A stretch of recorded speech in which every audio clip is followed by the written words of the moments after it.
Bismillahirrahmanirrahim. Assalamualaikum warahmatullahi wabarakatuh. Selamat siang, kita berjumpa lagi di materi kali ini tentang ilmu pengetahuan alam, indera pendengaran.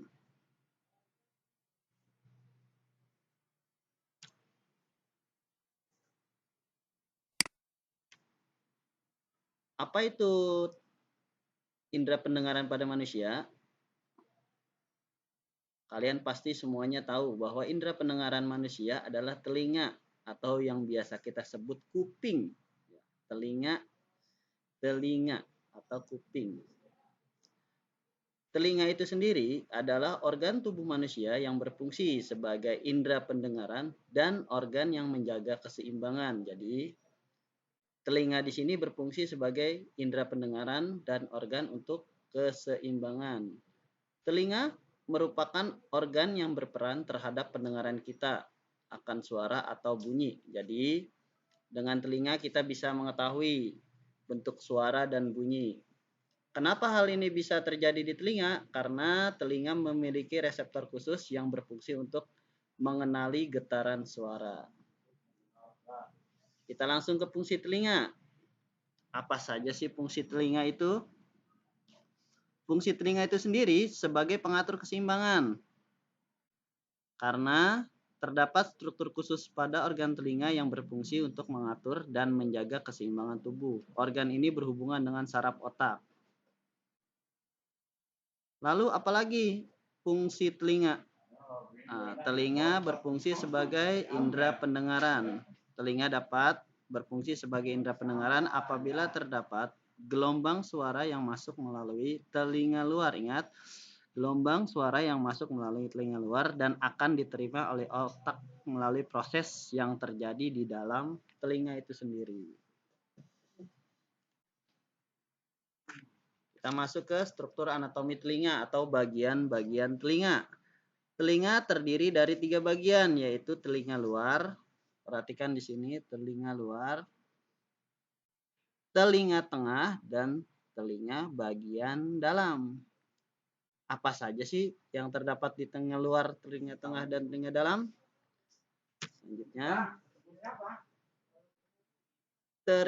telinga luar itu berada di bagian luar telinga dan terdiri dari beberapa bagian, yaitu 1, daun telinga. Daun telinga itu bisa kita pegang dengan tangan yang bentuknya agak kenyal-kenyal, itu namanya daun telinga, adanya di luar. Lanjut ke saluran telinga luar. Saluran telinga luar itu tempat masuknya suara, dan membran timpani, yaitu selaput kecil yang menghubungkan antara telinga bagian luar dan telinga bagian dalam. Kita masuk ke telinga bagian tengah. Telinga bagian tengah ada yang disebut dengan di dalamnya tulang martil, bentuknya seperti martil. Lalu tulang landasan, tulang sanggurdi, dan saluran eustachius, yaitu saluran yang menghubungkan rongga mulut ke telinga. Nah, kalau kalian pegang atas mulut kalian, langit-langit mulut kalian, ada tuh yang lubang-lubang ke arah telinga hidung.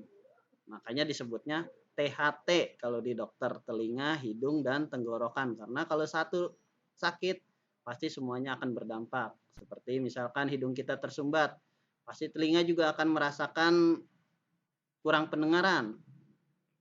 Seperti itu. Dan biasanya tenggorokan juga akan gatal-gatal dan batuk. Seperti itu. Ingat, telinga bagian tengah terdiri dari tulang telinga, yaitu 1, tulang martil, tulang landasan, dan tulang sanggurdi, serta saluran eustachius. Selanjutnya ke telinga bagian dalam. Berarti adanya di paling dalam dari telinga. Telinga bagian dalam itu sendiri ada bagian yang kita sebut dengan rumah siput karena berbentuknya spiral seperti siput. Atau bahasa lainnya koklea. Ingat ya, rumah siput disebut juga dengan koklea. serta saluran setengah lingkaran. Kenapa disebut setengah lingkaran? Karena bentuknya tidak lingkaran utuh tapi setengah lingkaran. Ingat tadi kita sudah belajar tentang telinga bagian luar, telinga bagian tengah, dan telinga bagian dalam. Nanti coba dibaca lagi, pelajari lagi. Lalu kita ke fungsi-fungsi dari bagian telinga itu sendiri. Pertama, kita dari telinga bagian luar yaitu daun telinga. Apa sih fungsinya daun telinga? Daun telinga itu mengumpulkan gelombang suara. Jadi suara yang masuk ke telinga kita sebelumnya akan melalui daun telinga terlebih dahulu. Setelah masuk ke daun telinga, baru akan melewati saluran telinga. Setelah sampai di saluran telinga, nanti dia akan lanjut ke bagian tengah, yaitu gendang telinga atau membran timpani. Apa fungsi gendang telinga? Gendang telinga itu fungsinya menangkap gelombang suara dan mengubahnya menjadi getaran. Ingat, fungsi gendang telinga yaitu menangkap gelombang suara dan mengubahnya menjadi getaran yang akan diteruskan ke tulang telinga.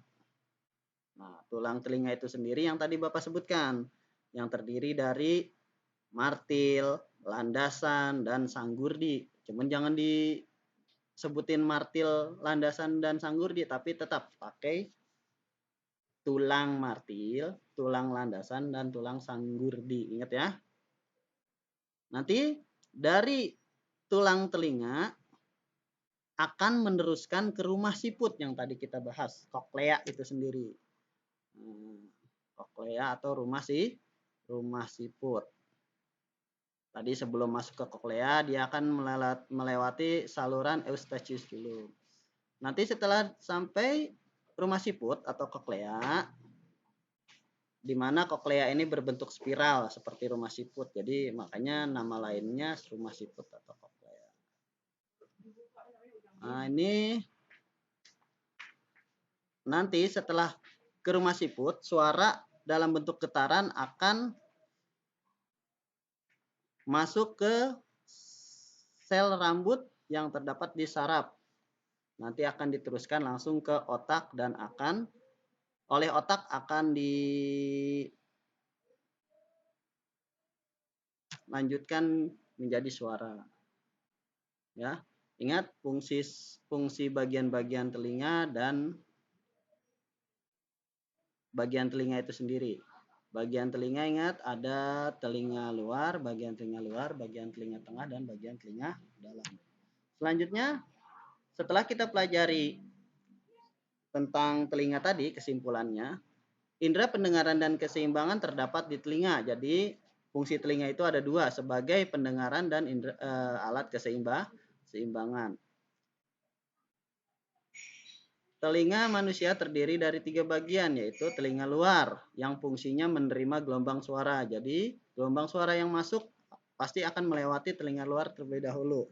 Lalu, telinga tengah, di mana gelombang suara dipindahkan dari udara ke tulang. Yang tadi kita sebutkan lagi, tulang sanggurdi, tulang martil. Selanjutnya, telinga bagian dalam, di mana getaran dirubah menjadi impuls saraf spesifik. Jadi, otak kita akan mengolahnya menjadi sebuah suara. Telinga merupakan indera pendengaran karena telinga memberikan respon terhadap getaran gelombang suara. Kenapa seperti itu? Karena benda yang bergetar akan menghasilkan bunyi atau suara seperti materi yang sebelumnya telah kita pelajari. Sampai di situ dulu untuk materi kali ini. Tolong dipelajari lagi, dipahami untuk bagian-bagian telinga serta fungsinya. Assalamualaikum warahmatullahi wabarakatuh.